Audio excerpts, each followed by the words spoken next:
vamos a llevar enfermedad oclusiva aterosclerótica. Bien, el otro era por trombo, habíamos dicho, ¿no es cierto? Ocurre de manera más aguda. En cambio, la enfermedad oclusiva aterosclerótica, como ustedes saben, ocurre en mayor cantidad de tiempo. No es tan aguda. La aterosclerosis es causa importante de enfermedad arterial periférica y se observa más a menudo en los vasos de las extremidades inferiores. También puede ocurrir en extremidades superiores, pero no es tan común. Bien. En cambio, la anterior patología que hemos visto sí puede ocurrir en los miembros superiores como también miembros inferiores. Una vez hablando de oclusión arterial aguda en miembros superiores, he tenido, en miembros superiores no hay mucho tampoco, pero sí hay.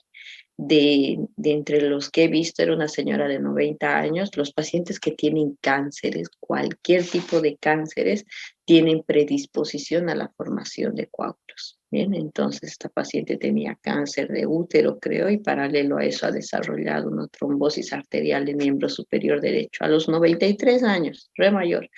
Le hemos hecho un Fogarty a la señora y de 10 recuperó la función del brazo con todo y su cáncer y sus 93 años y su trombosis arterial de miembro superior, se fue a la casa de la unidad coronaria. Claro que ha durado 2 semanas más o menos. Y otra chica que tenía igual un cáncer, pero esta era una chica joven, una de 23 años, algo así, re joven, que consumía anticonceptivos hace unos 5 años y aparte de eso, ella no sabía, tenía un CA de útero. Entonces, nos parecía raro, nos dice, cuando subo mi mano, no siento que se adormece y me duele, pero cuando la bajo, es como que está normal. Entonces nos parecía muy raro, una chica joven encima, ¿tiene antecedentes de cáncer? No, nos decía. Bueno, igual hemos como que estudiar, hacer tomografías y notamos sí que el pulso estaba disminuido en esa extremidad. Entonces de una, como más bien esta paciente me tocó en un centro que tiene a disposición arteriografía a cualquier hora del día, feriado no importa, entonces le hicimos, era fin de semana justamente, le hicimos y hemos encontrado una oclusión arterial aguda. Y hemos dicho, qué raro, el anticonceptivo no te, o sea, si no a todas las anticonceptivos les tendría que producir, entonces le hemos hecho un screening, tomografías y bueno, ahí hemos encontrado el CA de útero. Entonces, en personas que tienen cáncer es mucho más común que ocurra la oclusión arterial aguda. Bien. Bueno, volvemos a enfermedad oclusiva aterosclerótica, más común en extremidades inferiores. Los vasos afectados con mayor frecuencia son las arterias femoral superficial y la poplitea.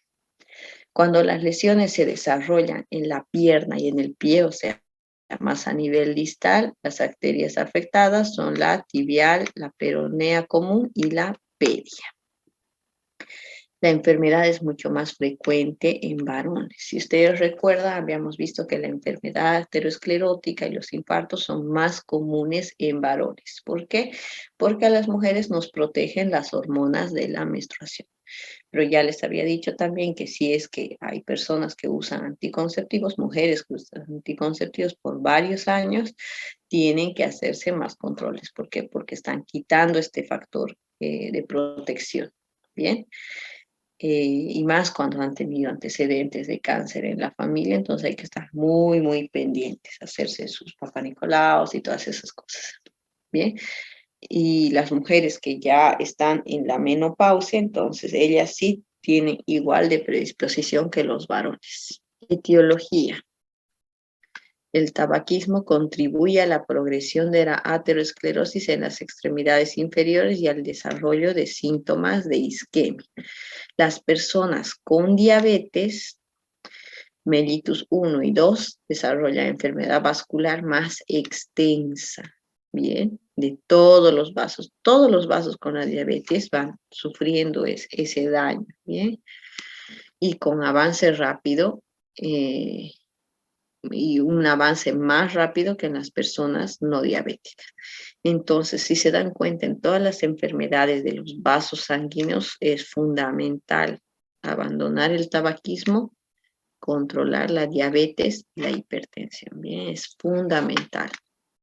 Manifestaciones clínicas. Por lo general existe un estrechamiento al menos del 50% del vaso antes que aparezcan manifestaciones de isquemia. Tenemos ahí el vaso sanguíneo y la lesión aterosclerótica del 40%, digamos.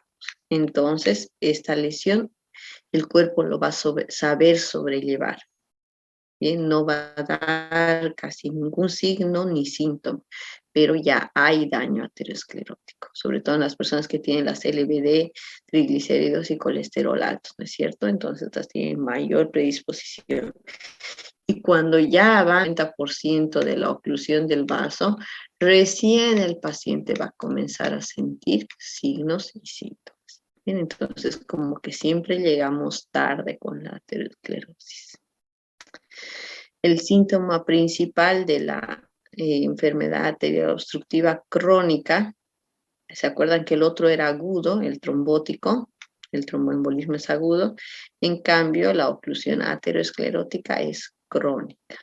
Y el síntoma principal es la claudicación intermitente. ¿A qué se refiere eso? Que el paciente está caminando, realiza su actividad común y cuando ya hace mucha caminata, digamos, camina 6 cuadras así de corrido, comienza a doler las piernas, la pantorrilla.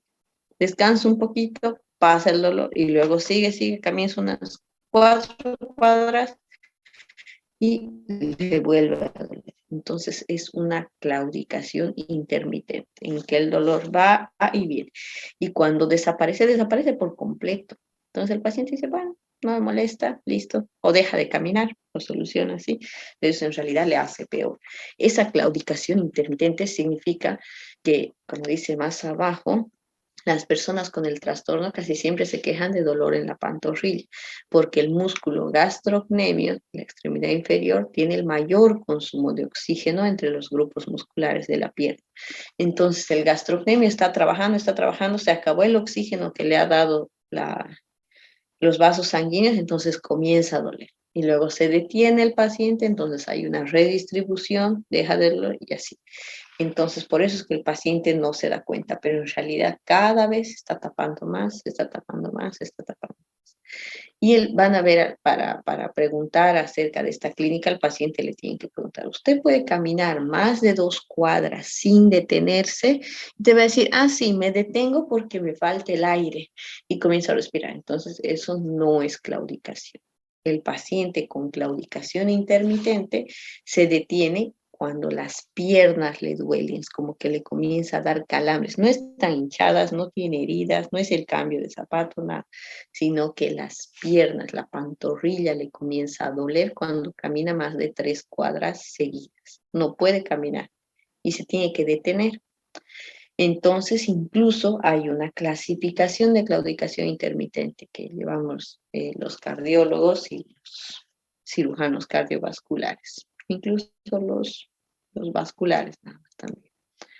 Bien, entonces, y básicamente es eso, que si el paciente puede caminar o no de manera corrida, sin descansar, por más que sea joven o mayor, o a veces te va a decir, no son las articulaciones, ¿dónde? Y le muestras exactamente rodilla o capaz le muestras la pantorrilla y ahí uno se va a dar cuenta cuál es, ¿bien? Y algunas personas se quejan de una sensación de adormecimiento vago, o sea, no es un dolor así fuerte, sino son como adormecimientos, hormigueos, sensaciones extrañas. Dice, siento un dolor, pero o sea, no es solo dolor, es como un adormecimiento. A veces incluso lo describen como una quemazón, un dolor quemante en las pantorrillas. Pero esa es la característica principal, que es en las pantorrillas y cuando camina. Y se va el dolor cuando hacen reposo. Bien, entonces esa es la clínica que debemos buscar en estos pacientes. Vamos a iniciar el diagnóstico con la inspección en busca de signos de isquemia leve, crónica, como atrofia cutánea. Eso es lo que tenemos que buscar antes de que le duela así cada 2 cuadras, cada 3 cuadras. Tenemos que buscar signos de isquemia crónica. ¿Cómo vamos a encontrar esto? Cuando encontremos atrofia cutánea. Cuando uno, digamos, me escuece mi brazo, yo me rasco y no deberían hacerse heridas, ¿no es cierto? ¿Por qué? Porque la piel es resistente, es elástica, se renueva cada 7 días las células de la piel. Entonces debería ser así. Pero aquellos pacientes que tienen esta isquemia crónica, entonces se hace una heridita y nunca sana, sigue ahí, va a decir, ah, capaz es porque soy diabético y menos importancia le da. Dicen, se ha hecho como una ulcerita, pero se ha golpeado, no, dice. Y de la nada ha aparecido y se sigue haciendo más grande, o la piel se pela, se reseca, una atrofia cutánea. También eso se puede ver en las uñas de los pies, que son demasiado frágiles, se rompen, se sale la uña, queda como heridas, aparecen en las uñas, eso no es normal y es signo de isquemia crónica. La pérdida de vello repentina, tenía mucho vello en la pierna y luego comienza a desaparecer. Es por la isquemia crónica. Y mucho más cuando el paciente ya tiene palidez, frialdad, rubor, bueno, eso ya es muy, muy evidente, ¿no? Entonces siempre comparar las dos extremidades, las dos deberían estar exactamente iguales, ¿no es cierto? Y si no están, preguntar por qué. A veces eso también suele ocurrir cuando han tenido traumatismos en una extremidad. Entonces una está más cicatrizada, como con la piel débil, es por traumatismo. Bueno, pero si no ha tenido nada de eso, entonces hay que preguntar mucho más. Bien. Y además, obviamente, la palpación de pulsos. Hay que palpar ambos pulsos femorales, ambos pulsos popliteos, de la tibial posterior, las arterias dorsal del pie o arteria pedia también se llama. Entonces, en todas las arterias palpar al mismo tiempo. Entonces, si encontramos que una está más débil que la otra, hay que ir a buscar por qué. No es normal, ¿no es cierto? Entonces, de esa manera. Si el paciente va a tener una obstrucción en la pierna derecha por aterosclerosis, entonces la clínica la vamos a ver en la pierna derecha. Si tiene la pierna izquierda, en la pierna izquierda. Bien, pero eso no significa que sean los únicos vasos afectados. Generalmente, si tiene obstrucción en una pierna, hay gran probabilidad de que también tenga obstrucción aterosclerótica en la otra, pero que no sea de tanta gravedad como para darle clínica. Bien, entonces cuando, digamos, le reviso un paciente y no encuentro pulso pedio ni tibial posterior en una extremidad, pero sí le encuentro el tibial anterior. Entonces, bueno, algo está pasando. Pero este paciente que ya tiene gran compromiso de una extremidad, yo no debería perder la oportunidad de que si le voy a hacer la arteriografía, hacerle de los dos miembros inferiores, porque si tiene lesión aterosclerótica en una pierna, casi con seguridad tiene lesión aterosclerótica en la otra pierna, solo que todavía no me está dando clínica, ¿no es cierto? Entonces debería buscar en ambas. Y si tiene lesión aterosclerótica en las extremidades inferiores, casi con seguridad tiene lesión aterosclerótica cardíaca. ¿Por qué? Porque las células, las arterias del corazón son mucho más estrechas, mucho más chiquitas que las de las piernas. Y si las de las piernas ya se están tapando, entonces las del corazón también deben ir por el mismo camino. ¿No ve? Entonces ya lo tomo a este paciente como un paciente panvascular que puede tener lesión en cualquier parte del cuerpo, ¿no es cierto? La imagen que les tengo aquí es una imagen de una arteriografía, pero esta no es una arteriografía periférica, es una arteriografía central. ¿Por qué? Porque está comprometido. Bueno, aquí no se ve el corazón precisamente, pero está aquí la aorta ascendente, callado de la aorta, y luego comienza la aorta descendente. Estamos a nivel de la aorta abdominal. ¿No es cierto? Lo que podemos ver en este estudio es, obviamente está con contraste, ¿no es cierto? Es una placa de rayos X en una arteriografía con contraste. Entonces estamos viendo la arteria renal, esta es la derecha y esta es la izquierda, porque nuestro paciente siempre va a estar recostado boca arriba. ¿Es cierto? Entonces, esta sería la arteria ilíaca derecha y aquí debería estar la arteria ilíaca izquierda, ¿no es cierto? Pero si ustedes se fijan bien, acérquense bien a la imagen, van a ver que las paredes de esta arteria renal son lisitas, ¿no es cierto? Son totalmente lisas, como delineadas con un lapicero. En cambio, las paredes de esta arteria aorta tienen rugosidades, ¿no es cierto? Entonces, esta arteria aorta abdominal distal tiene placas ateroscleróticas, pero no están comprometiendo gran parte del vaso, por eso tiene buen flujo. Donde sí ha comprometido es una estenosis de más del 50% de la arteria ilíaca derecha, ¿no es cierto? Pero a pesar de que tiene gran estenosis por placa ateromatosa, aún conserva el flujo y es por eso que la sangre, el contraste lo pueden ver hacia distal. Otra cosa muy importante que estoy viendo acá es que la arteria ilíaca de este paciente es muy tortuosa, ¿ve? Tiene muchas tortuosidades. Entonces eso para mí me va a dificultar un poquito ponerle stents a esta arteria o endoprótesis. Pero, como han visto, aquí el hemodinamista ha sido un capo y lo que ha hecho es ponerle un stent para que se pueda permeabilizar el flujo de la arteria ilíaca derecha. Notan, ¿no es cierto?, el aumento de flujo que ha tenido después de que le han puesto el stent.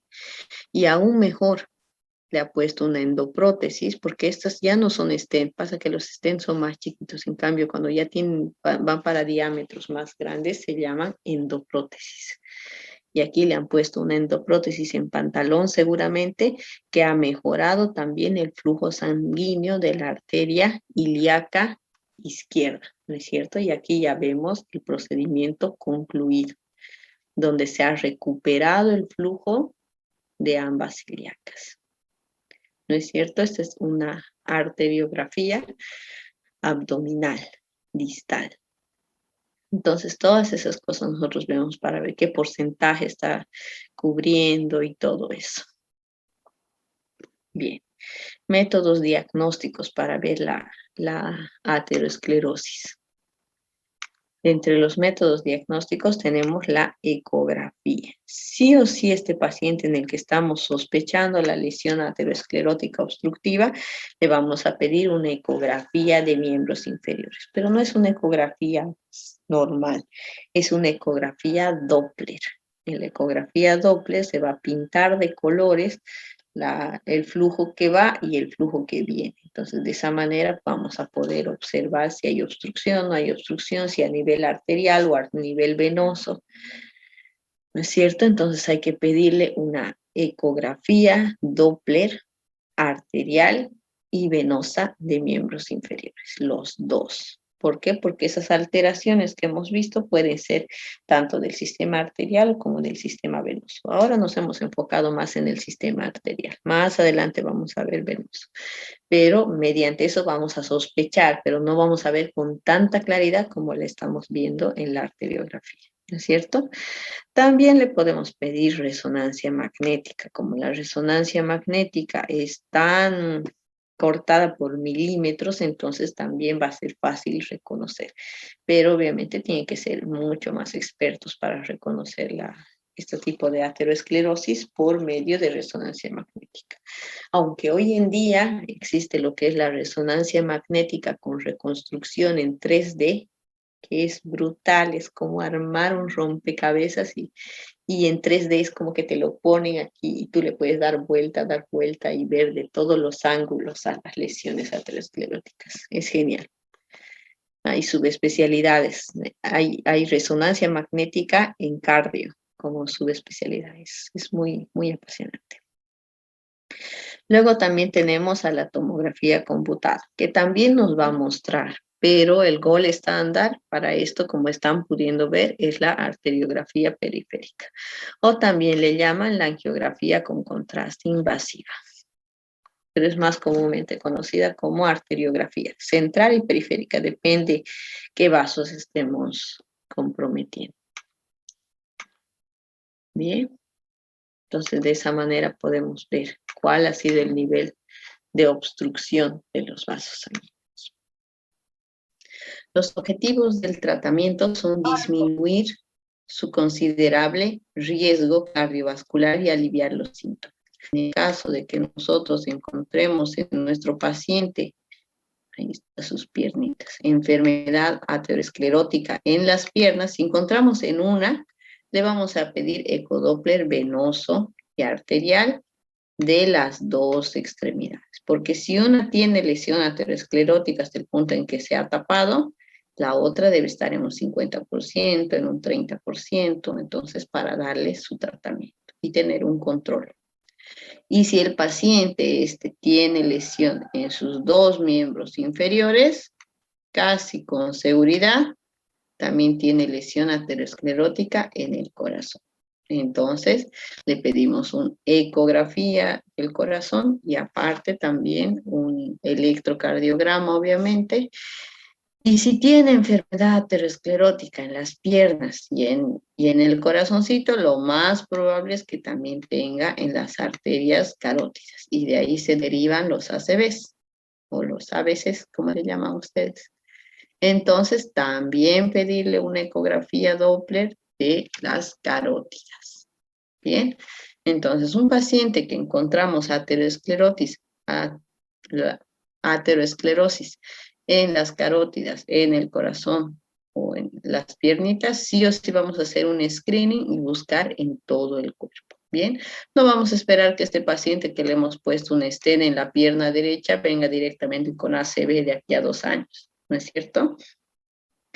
Entonces, hay que tener mucho control de estos pacientes, que cualquier rato se infartan, tienen un nuevo ACV o una nueva lesión aterosclerótica de las piernitas.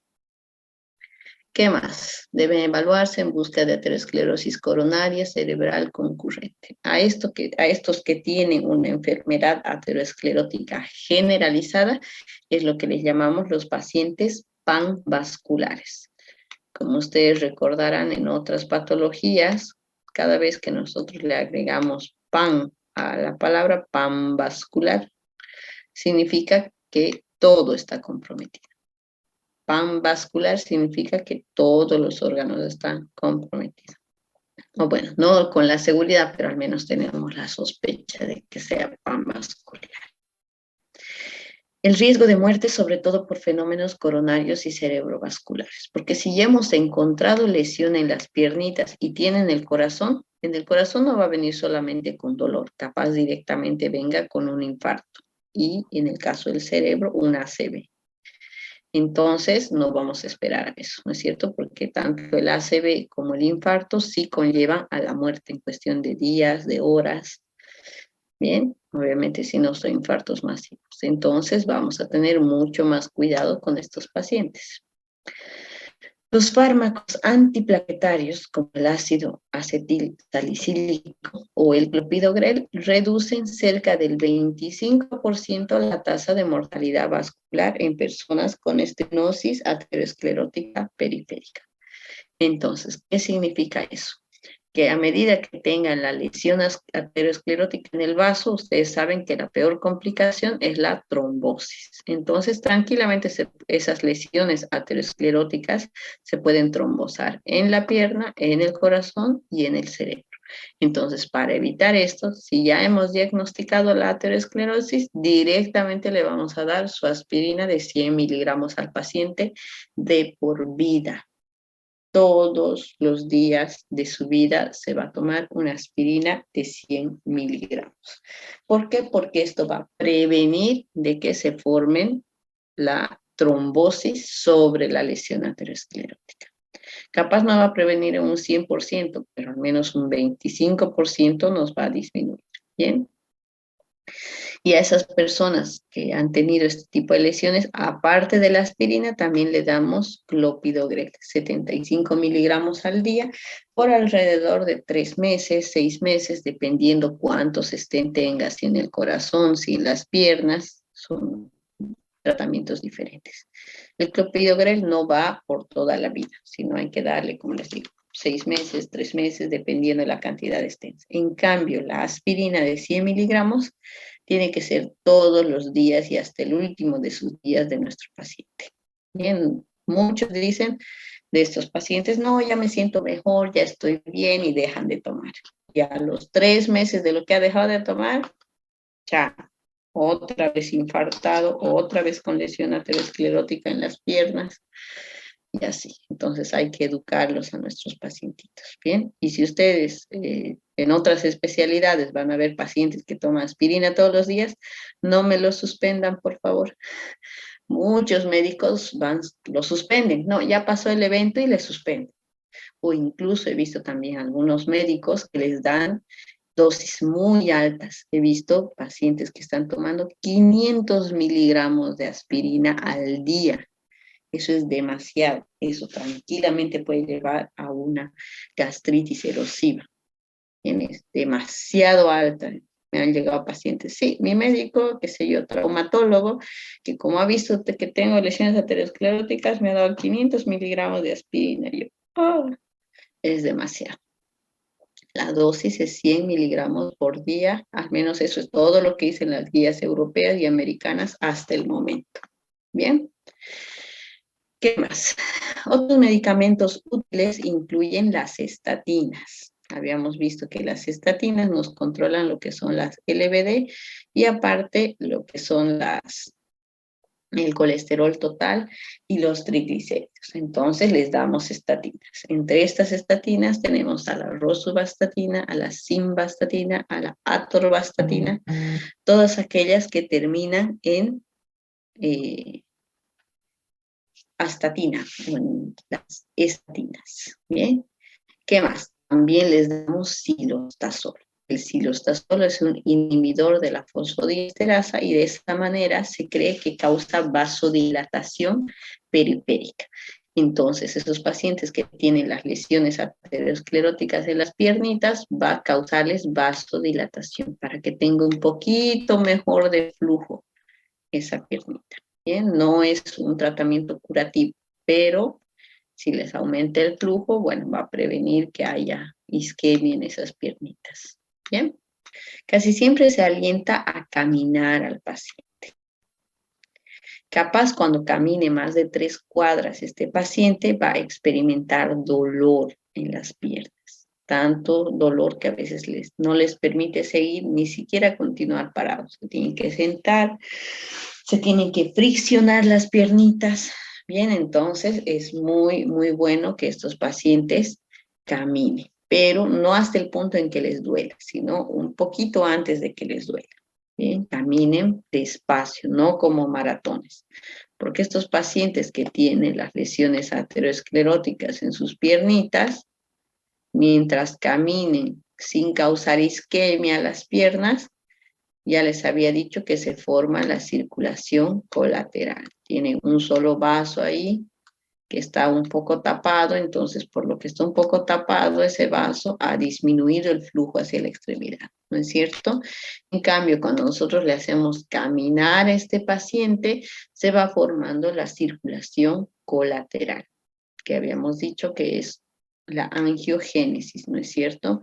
Que se comienza a formar nuevos vasos pequeñitos para tratar de ayudar al flujo sanguíneo disminuido por esta arteria aterosclerótica.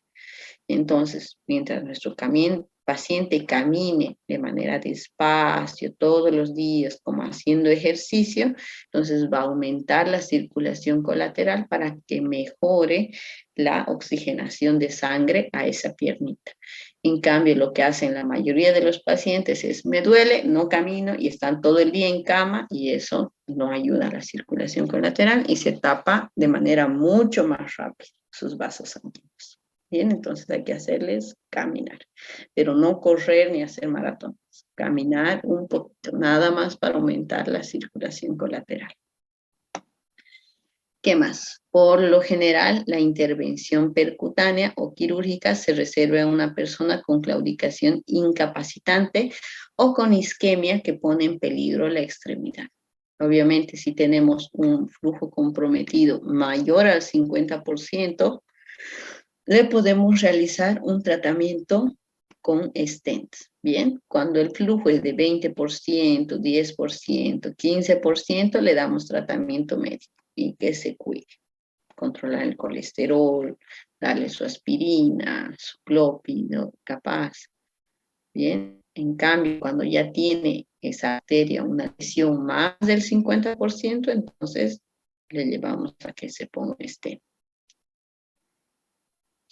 Otra probabilidad también es que le hagamos una cirugía. ¿Cómo se hace esta cirugía?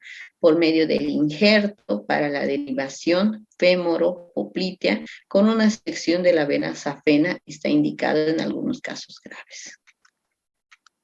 ¿Cómo es esto? Ahí tenemos la piernita y aquí tenemos la arteria peronea, que digamos era la arteria más gruesa que llevaba, en algunos casos, no siempre, que llevaba la sangre a la extremidad. Entonces esta arteria peronea se tapó. Aquí está la arteria poplitea y más arriba es arteria femoral, ¿no es cierto? Entonces toda la sangre venía hasta aquí hasta que se tapó la arteria peronea. Entonces, ¿qué es lo que hacemos en la cirugía? Sacamos un pedacito de la vena safena y lo colocamos al lado de la arteria. Hacemos un bypass para atravesar el lugar donde está tapado. O sea, vamos de donde hay flujo a donde debería haber flujo en la misma arteria. Entonces, de esa manera, llevamos a la sangre, evitando pasar por el lugar donde se ha tapado. Y de esa manera realizamos un bypass femoropopliteo en la extremidad inferior. Y esos bypasses femoropopliteos tienen bastante resistencia. Bien, a veces duran 10 años, pero si el paciente sigue fumando, sigue con el colesterol alto, sigue hipertenso, sigue diabético, sigue con toda su vida como si no le hubiera pasado nada, el bypass también se va a tapar. Y ahí ya no hay más pena de donde podamos sacar para hacer otro bypass. Bien, pero para realizar un bypass, ¿qué cosa es lo que tenemos que tener muy en cuenta? Que el flujo hacia distal, o sea, la arteria, también esté bien, porque si esta arteria igual va a estar tapada más abajo, entonces de nada nos va a servir el bypass, ¿no es cierto? Entonces tenemos que ver que tenga buen flujo hacia distal y de esa manera podemos hacer el bypass. Pero como les digo, si el paciente sigue fumando, sigue diabético sin control, sigue hipertenso, sigue con el colesterol alto, entonces casi nada nos sirve el bypass. Al año o a los 6 meses he visto taparse el bypass en estas personas que no pueden dejar de fumar. Entonces eso tiene que ser muy importante, que el paciente se cuide. Si él no se cuida, nadie más le va a poder cuidar. Otro tratamiento que también se usa para esta patología es la tromboendarterectomía con extracción del centro oclusivo del tejido aterosclerótico.